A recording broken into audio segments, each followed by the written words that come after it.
What's going on, Badger fans? So excited for today's guest, today's show. We're talking NIL, the vision at Wisconsin, and potentially kind of where this thing might be heading in the next couple months, next year, wherever it is. On Wisconsin, let's talk about it. You are Locked On Badgers, your daily podcast on the Wisconsin Badgers. Part of the Locked On Podcast Network, your team every day. What is going on, Badger fans? Welcome to Locked On Badgers, your team every day. Really do appreciate, as always, everybody tuning in. Great guest today. We're going to bring in Mark Rothwell. Mark is the managing director of the Varsity Collective. So grateful for your time, Mark. I want to start here. What's the background? How did you go from where you started, you went to school at Madison, to where you are right now? Great question. And I don't think, I think you have enough time for me to walk through all of it. But no, long story short, I've been a career life, a professional lifelong marketer. I've been in marketing and started my career early on at Oscar Mayer Coke, Miller, where I got involved with a lot of brand influencers and marketing strategy.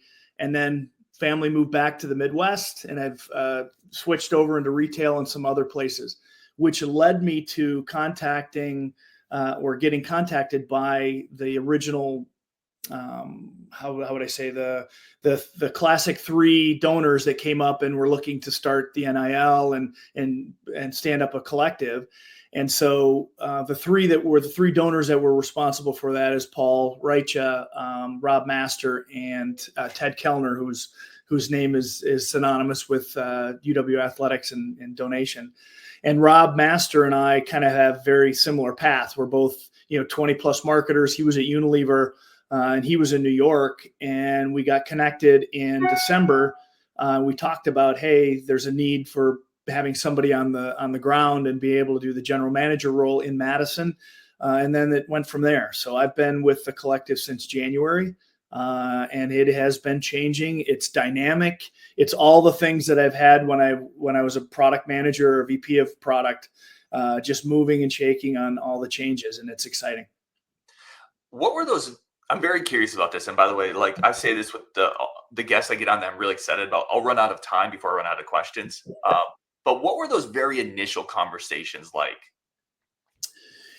The initial conversations were, I guess it was when you're talking and a lot of people that are on your podcast that have a similar background, it was kind of like that with Rob and I. And Paul is an attorney for Foley in town, and he's got the passion of the Badger fan, and so does Rob. And so when we had the conversation together, and Ted he's just an amazing individual. And so when we had a conversation, it was just Rob and I almost were kind of finishing each other's sentences from a standpoint of, well, we could do this, and the brand is about this, and what is the value proposition, all kind of marketing speak that I'm probably boring your audience with. But it was just one of those things. It's like, I've always been in the branding side of it. I've always been in sports sponsorship, marketing, those types of things. And this was one of those things. It was just kind of like, it was a serendipitous meeting where it kind of just fit and kind of brought me in. And so I've been loving it ever since. I really enjoy your perspective of brands, of marketing. I know Wisconsin fans, we're told a lot. We talk a lot about the power of the Motion W, the power of Wisconsin, the power of the brand. Luke Fickle has kind of talked about this as well in recruiting, talked about how impressive that reach is from a marketing standpoint. And I know we're all probably a little biased, yourself maybe included, but yeah. What is the power of that brand? Well, and I think the way that I like to frame it up is how name, image, and likeness kind of came to fruition and how Wisconsin has kind of positioned itself. This is only the world according to Mark from a brand standpoint is the way that I see the university as a brand has positioned itself, or as it has historically positioned itself, has been on a three-legged stool. One is around academics, one is around geographic location, and then the third one is history of sports and athletics and extracurriculars. And so Wisconsin has been, as a brand, has been able to sell those three things really strongly. And the thing that happens with brands that are really great is you can tell your story, and that's maybe all the farther it goes. But the great brands are the ones people tell the story of them. So when you think about academics, USA Today and everything in the rankings reinforces what we're talking. the place to live, the best campus, the best, party school, whether that's a positive or not. And then the history of athletics, a couple Rose Bowls, and, number one ranking women's volleyball team, 7-time women's hockey champion. I mean, those are all things that when students are coming, whether you're somebody who is a student athlete or whether you're a student who was a student athlete or just somebody who wants to be part of something unique, that's where I think Wisconsin's power of the brand in totality brings a lot of people together. And you can see it on some other universities where their academics are okay, but their athletics have done really well. And they see a skyrocket in applications and everything else like that. And I think Wisconsin gets that, but then you're getting the academics and you're getting all the other positives that come with it. And so I think that's where the power of the UW history and tradition that brings it together, that people want to be part of it. Let me ask you, what's maybe the biggest challenge, maybe even something you didn't foresee when you guys sat together, you had those initial conversations? What's been maybe the biggest, and it's probably not even a Wisconsin-centric thing, but what's the biggest obstacle or roadblock you guys have had kind of worked to overcome? I would say the unknowns. It's kind of like when I could imagine, the people that were out the first time that they jumped in a boat and came across the water of the unknowns of what's going to be out there. It just, as we've talked a little bit about, is there's a lot of stuff going on legislatively that's unknown. There's different things going on with different universities in different states. And so I think the biggest piece is just having come from a brand side where you kind of knew a little bit of, what the product was and all those other things. We know what our product is. We just are unclear on, where things could end up legislatively on the federal level, with the NCAA level, with the IRS. All of those things are kind of headwinds that are coming that do we have total control over? What is the role of the NIL? I've always been curious about this because I imagine when you open this door, all sorts of people are going to come in from the outside. People pitching products, brands, thoughts, engagements. What is the role of the NIL, just in general, of protecting players while also trying to maximize their ability to utilize NIL? That is a great question. And we are inundated, as you can imagine, with new startups. So imagine, entrepreneurs wanting to solve this next big thing. And I think the evaluation, going back to just banking on the 20 plus years of experience and understanding, okay, what is the value proposition? What is the proposal in which they're going to present to us? How much exposure does the student athlete have? What are the major issues that we have to protect the student athletes, and how well are they addressing that? And that's where we ended up going through that evaluation process. And some vendors we partner with and some we don't. And we're clear on why we don't. And there are, a couple vendors recently where, they were thinking about coming and talking to us about, hey, there's a lot of collectives that are getting into the beverage business and would love to find a way to do that. And I just had to tell, one of the vendors was from Minnesota and one of the vendors was from Iowa. And I just said, they had a great speech. They had, hey, this case study is great. And I just had to say at the end, I said, as a Badger fan and as a brand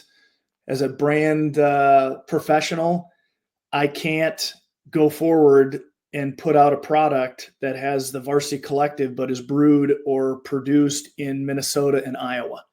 I said, if that were be the case, that would be a death nail for the brand, because social media can find out a lot of things. And if it said, hey, 50% of the profits or whatever percent of the profit is going to Minnesota, there would be nobody buying the product.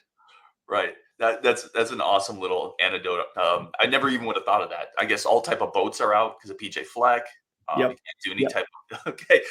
We're going to come back. This is great. I love this conversation so far. We're going to come back with Mark. I have to take a quick break for our friends of the show, but we're going to come back. We're going to talk about the Camp Randall Club, how all these different organizations work together, NIL for other sports at Wisconsin.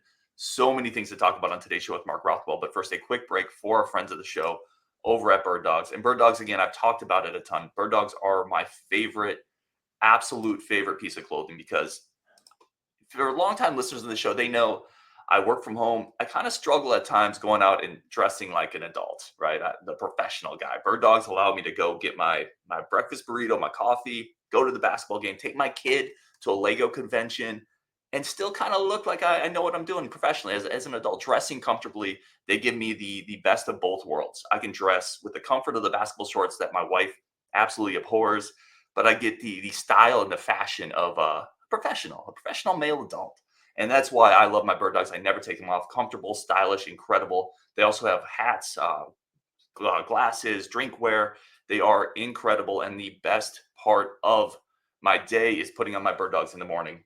Go to birddogs.com/lockedoncollege. Enter promo code lockedoncollege at checkout for a free Bird Dogs water bottle with your order. That's birddogs.com/lockedoncollege. For a free water bottle at checkout. You will not want to take your Bird Dogs off. We promise you. All right, let's go back into our conversation with Mark, getting back on the show. Mark, I wanted to go here next. And again, there's so much ground to cover here. Camp Randall Club, a relatively new initiative in this grouping. How does that fit into the Varsity Collective and the other kind of, there's Varsity Connect, there's Open Doors. How does all this fit together? Well, when we evaluated kind of where the future of the Varsity Collective, when we laid out the mission and vision and where we need to go, obviously the size of the fan base and Badger fan base is huge. And one of the things that pointed us in the direction, obviously football has a large fan base. And so there was a thought and a conversation that we wanted to provide increased access and increased opportunities for passionate Badger fans that weren't getting it in the past. And so we wanted them to be able to have something where they could come and be part of it. Because I've talked to a couple other collectives, and what they found interesting in some of their post research was that people just want to get together. And when they give people an opportunity to be part of that fan base and that fan group, which led us down the path of, it's obvious that we need to gather and rally the football faithful along with the Badger fans and have a structured Camp Randall Club where we provide them with access to the Camp Randall Live and the Luke Fickle Show. We give them apparel that can showcase their passion and excitement. We give them access to a VIP tailgate that's only for Camp Randall Club members. And so there's a lot of these benefits that a number of the collectives are using the similar strategy to go out and get their passionate fans something of benefit that they get for being part of that, a bigger cause. And that's why we launched Camp Randall Club. And you mentioned, I find this interesting too, other collectives. How much time have you spent looking at what works in other spots, what doesn't work in other spots, taking this or avoiding that? How much of a lessons learned have you picked up from other places? Well, I think it comes from years of knowing that, you also have to understand your landscape and being on top of what the competitive landscape is looking like, what your competitors are doing. And again, I've never been opposed to, taking ideas and rebranding it as the Badger. Because if the core idea and essence makes sense, you don't have to, we don't have all the best ideas. We're not the smartest people in the world. But if there's some ideas that you can get from other collectives, and I have a pretty good relationship with a number of collectives in other Power 5 conferences, and they're all facing the same thing. They're all facing the legislative chaos and the headwinds. They're facing donor fatigue. They're facing increasing ideas and creativity and the number of people that are trying to sell them things. So we're kind of, there was a launch of the Collective Association that we're still looking to, evaluate and determine whether we want to join it. But I had initial conversations with that group, and now it's up to 25 different universities or collectives that are together. And they're basically doing that. The Collective Association is to represent the student athlete and to make sure that at the end of the day, the student athletes can maximize their name, image, and likeness. Talking about relationships you have with some of the other collectives, what's the general feel in the Big Ten specifically around collectives? Are the schools mostly aligned with how they're approaching this, or does it feel like every school is kind of still not right or wrong, but kind of forging their own path here? I would say that we're probably all swimming in the same direction. So again, the reality of it is that if you are talking with somebody, whether they're in the portal or whether they're thinking about transferring to your university or a high school student, at least the consensus amongst the group is that everybody's going to be asking, whether it comes as question 5 or question number 1. That's name, image, and likeness is here, and how we deal with it as a group. Again, there's the competitive factions of the Big Ten, but at the end of the day, it's how you perform, how your brand represents itself to prospective student athletes, how you develop the student athletes that you have through academics, through personal development, and then them as a student athlete. And so I would say that everybody's kind of swimming in that different direction. I think some people have just more headwinds than others. I wanted to get into a couple of questions that people had when I said I was going to bring someone on the show. People got really excited. One of the questions that I get, and you talked this a little bit with the analogy with the chair, the different legs of it, but however you can speak to this, I get this in a dozen different ways. How competitive can Wisconsin be in the NIL landscape, and what does that even mean to be competitive? See, and that's why it's kind of it's a great question, but it's ambiguous. Yeah. And again, I think we talked about before we started the show was that's one of the things that Wisconsin, that we have alignment from up on high all the way down, is that Wisconsin will do it the right way. Wisconsin will do it the Wisconsin way. And that's clearly articulated in our mission and vision. And as you can see that, we want student athletes that will come for those 3 things: the academics, the geographic, and that name, image, and likeness is one of those important considerations. And we will walk away from somebody who just wants that one consideration. And again, there are other universities out there that may be something of a higher priority for them. But at the end of the day, you can still have student athletes that are coming to university that are happy for being there and are 3-star, 4-star. And we've shown that over the years is the 5 stars that want a big payday. That's just not a Wisconsin student athlete. And so we are committed to doing that because we can bring success. And where does that take us? It can go pretty high because chemistry is still an important factor.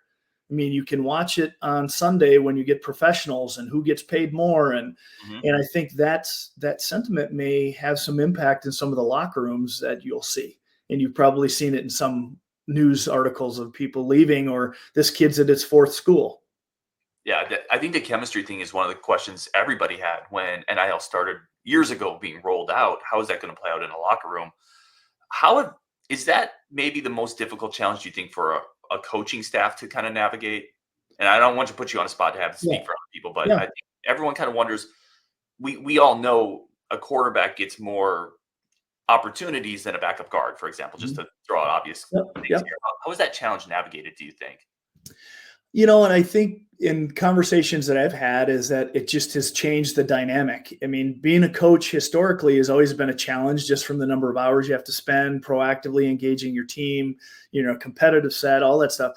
And now you throw on NIL on top of it, and that just adds another element of challenge, I guess, with being a coach. And what we are doing is we're trying to partner and figure out what can we do to alleviate some of that stress so that they can be coaches and they can talk to donors where they need to. But and we talked about this earlier, and I don't want to sound like a broken record, but some coaches have a brand. And when we think about what that brand is, the great brands are the ones that stick with the brand, don't change it and waffle so that nobody knows what they stand for. And so a lot of and from Mac on down, the hiring of the coaches for the Wisconsin way and how they have the Wisconsin DNA is important, because that's how they hire, or that's how they bring in student athletes, is have that same shared DNA. And we have been proven successful with that model, and that Wisconsin way model isn't going to change anytime soon. I think a lot of Wisconsin fans appreciate that about the program. Yeah. I think that's a bedrock of a lot of what Wisconsin is built on. Get ready for the NFL season. Continue watching the NFL season with incredible offers from FanDuel, America's #1 sportsbook. Right now, new customers can bet $5 and get $200 in bonus bets guaranteed. Plus, all customers who bet $5 will get $100 off NFL Sunday Ticket from YouTube and YouTube TV. Now is the absolute best time to join FanDuel. Player props, futures, it's all there. Great parlays. And again, bet with me on the Suns winning the NBA Finals. We're right there, y'all.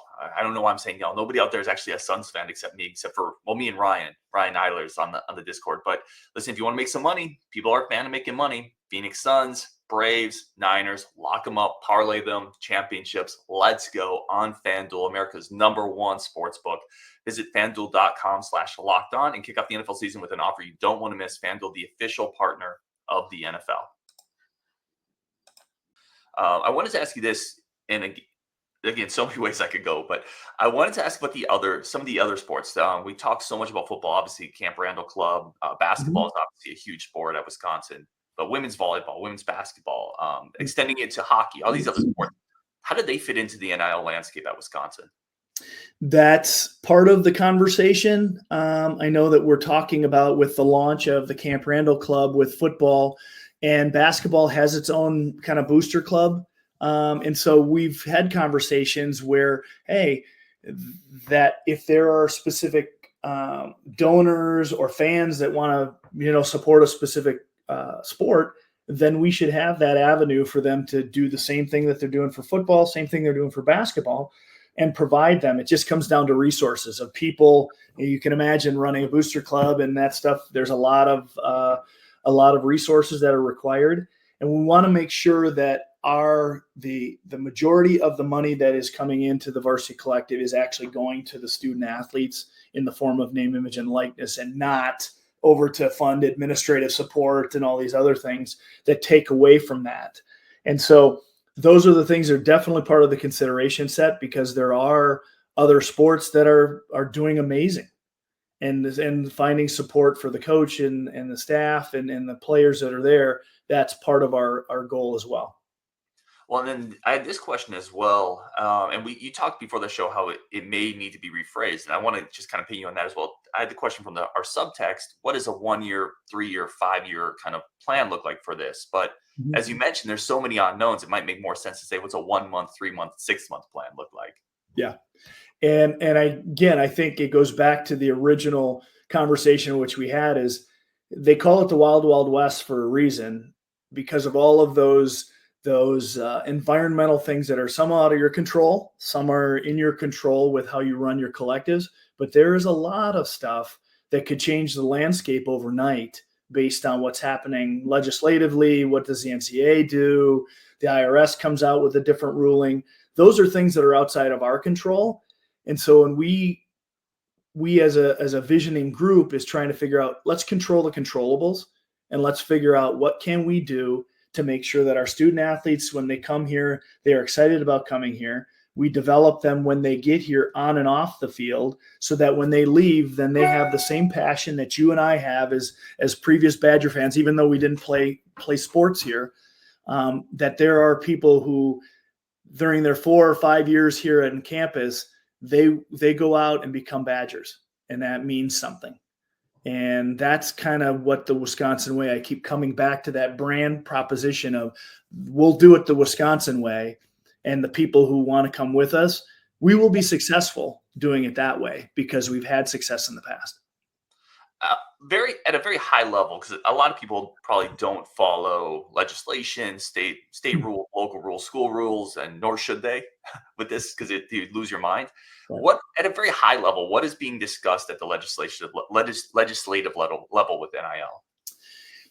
I think the biggest tenets that, at least from what I've seen from publications that are out there talking about it, is contractual, making sure there's consistency of representation, since there's some challenges that are happening in there, more follow along the lines of the NFL Players Association, that you have to have licensed, you have to pass all of these for the protection of the players. Well, there isn't that in college. And some would argue that you actually need that more for college. So making sure that there is some consistent structure and some consistent regulation, so that everybody's held to the same standard. The other thing is do the student athletes become employees or do they not? The coverage of health insurance. There's a number of things, and I believe the last I saw was that there's 15 to 17 different legislative packages that have been presented in the last year and a half.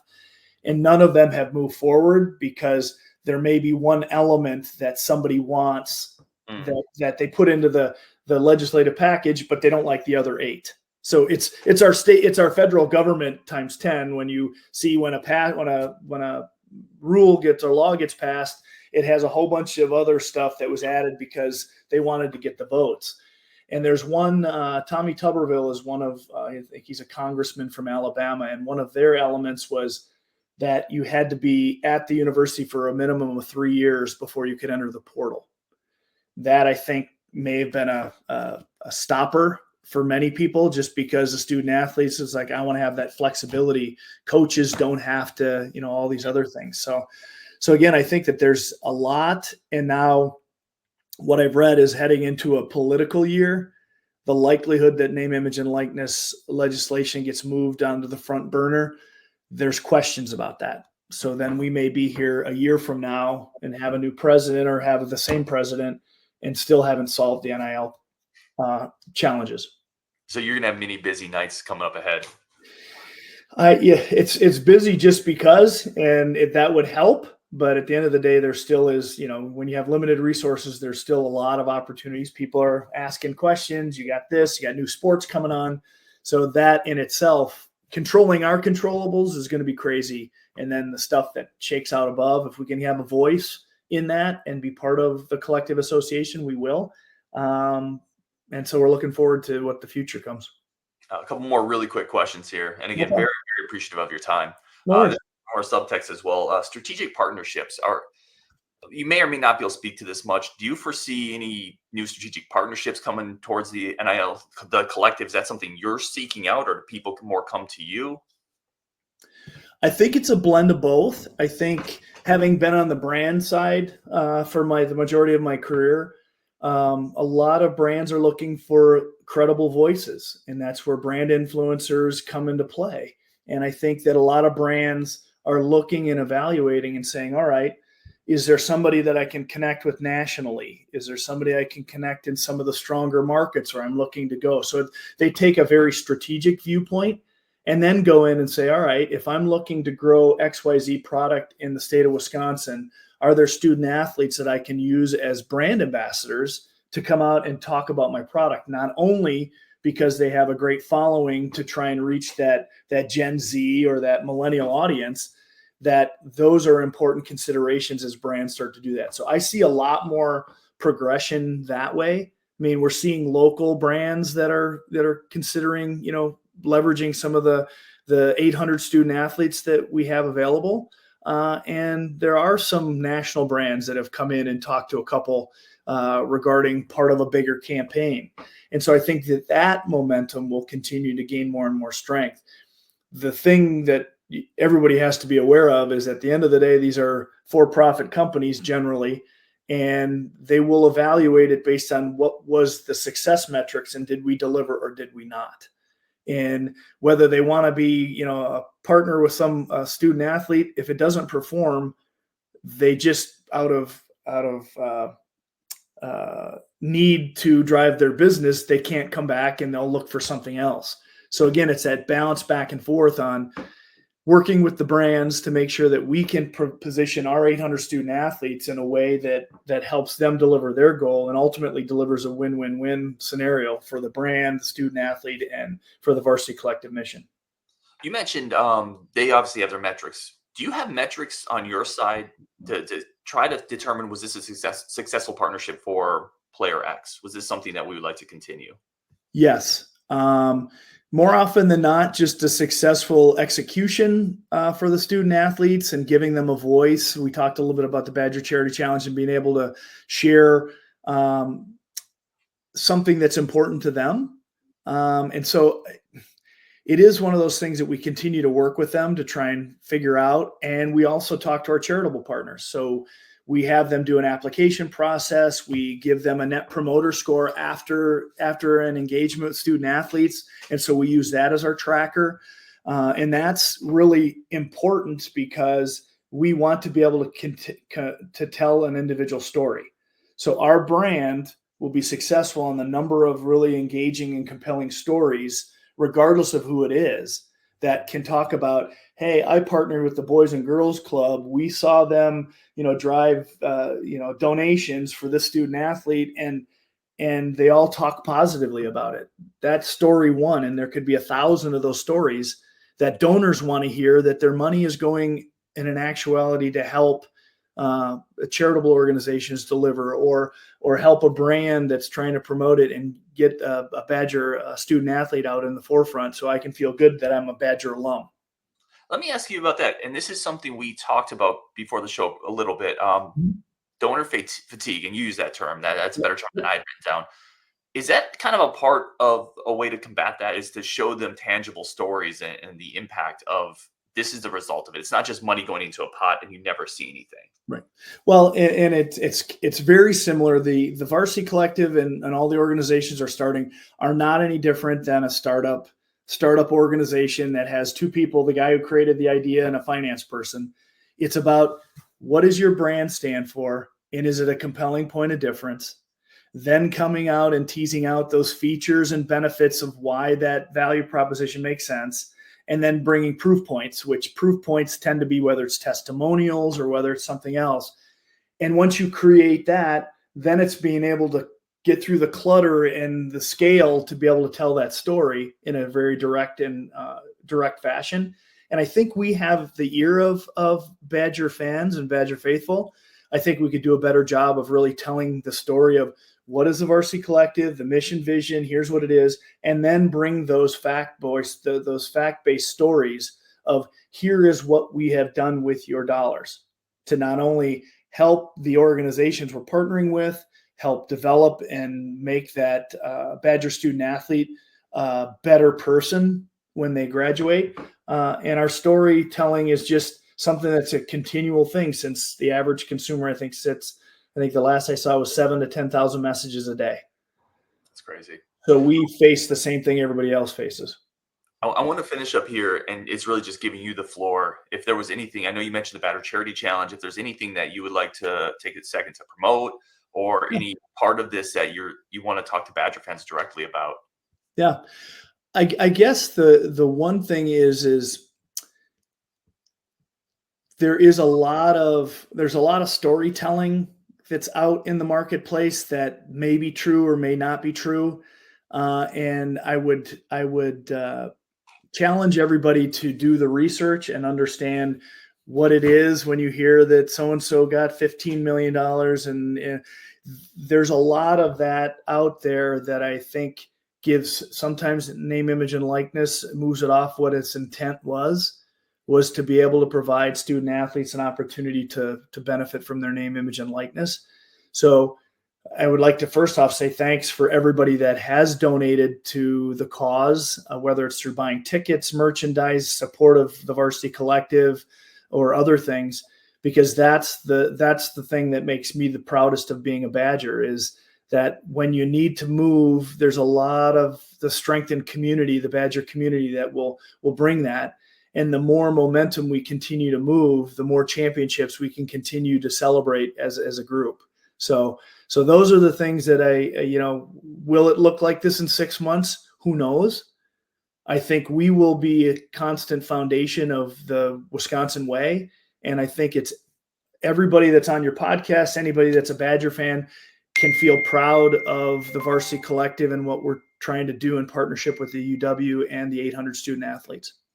That's an excellent message. Mark, thank you so much for joining on. Mark Rothwell, Managing Director of the Varsity Collective. And we'll put all the links into the Varsity Collective, the Camp Randall Football Club in the show when we drop it as well.